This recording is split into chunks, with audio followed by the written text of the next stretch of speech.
So I want to talk about two long takes that I noticed in La Femme Infidele and Le Boucher.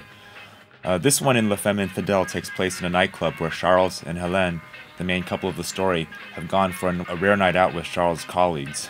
We see Hélène, La Femme Infidele of the title, dancing happily. We don't even see who she's dancing with.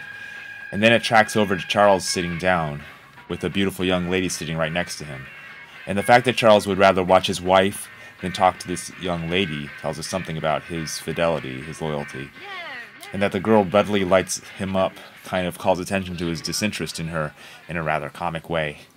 The girl switches places with the wife, who asks Charles if he wants to dance, and when he refuses, she instantly plucks another dance partner without a second thought. This slightly older male fellow plops drunkenly down next to Charles, another reference point to showcase Charles' buttoned-up sobriety and alertness. For better or worse, that's who he is. And then Chabrol does an interesting thing here. He literalizes our impression that Charles is kind of a passive fop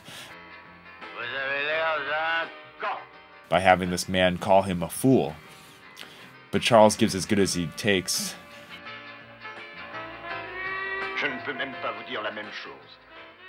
He calmly tells the man that he not only looks like a fool, and then lets the man complete the thought. But the man's words leave their mark on Charles, and so he gets up and he enters the jungle, and here you really see Charles's prudish discomfort wading through such a libertine atmosphere. Tu n'as pas vu Hélène? Hélène? Non. Non, tu sais, je suis très occupé. Georges, tu n'as pas vu Hélène? Non. Hélène? Non. And there she is, right where he had left. Charles is now in the mood to dance, but Helen is now tired. C'est le manque d'entraînement. Tu devrais avoir honte. Mais j'ai honte. J'ai honte. So they gossip about another one of Charles's co-workers.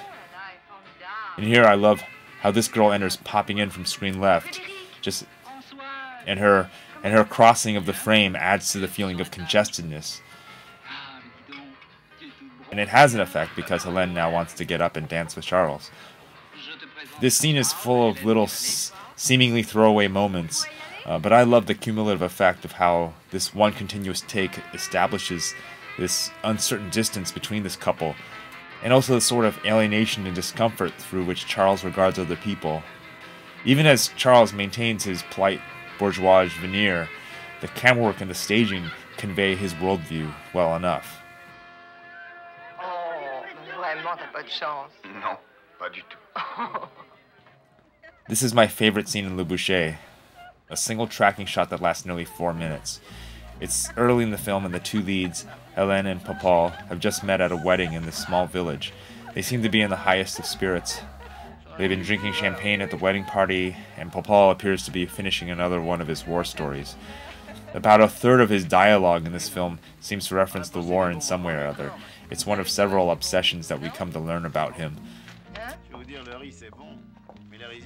This sequence is only 4 minutes long, but it has these mini turning points throughout, like here when Hélène lights up in the middle of the street.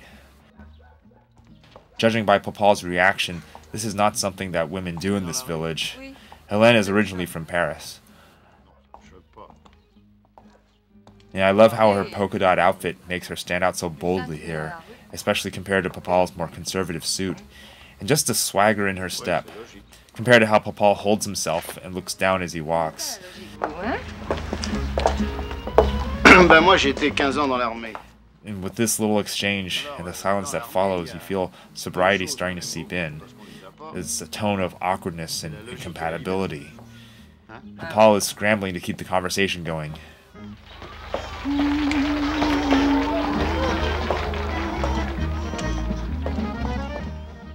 Like the shot in La Femme Infidele, this discreet but unbreachable distance between man and women are established, but the settings that establish them couldn't be more opposite. On the one hand, you have a private, congestive space of the nightclub in La Femme Infidele versus the public, open space of the village street here.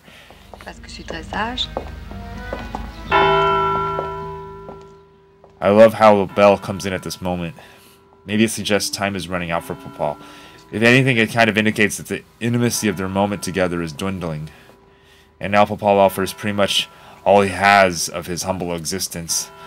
Si je tombe sur une belle bête, je pourrais vous amener des bons morceaux. Des escalopes ou des rôtis, les morceaux du boucher. Vous savez, il y a des bêtes qui sont meilleures que d'autres. And you really can't tell for sure, but there's a hint of patronizing to her reaction to his offer. Especially if Popal picks up on that. It's got to be absolutely crushing for him. Dis donc, au fait, pendant que j'y pense, boucher, ça s'apprend? Just the way that she asks this question, this follow-up question, suddenly you feel there's another layer between them. You know, while they may be fellow villagers, fundamentally she's a sophisticated city girl, and a butcher is someone she would look down upon. And her response is to yet another of his war stories, the third one in the scene. Il y avait du boulot, les troufions, ça becte, hein? Ouais. Yes, that's logical. I can't help but think that's a intentional slight as his admission of being a logical person, which, judging by her body language, she may find unappealing.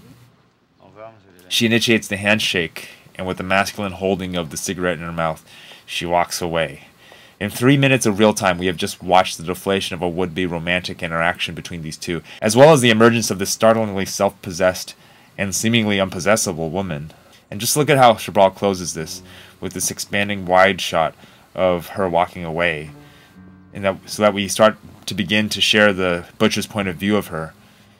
And we ask, who is this woman who seems to walk as if she owns this place? I really credit Chabrol for his achievement, just in revealing the mystery between these characters in the middle of a wide open space.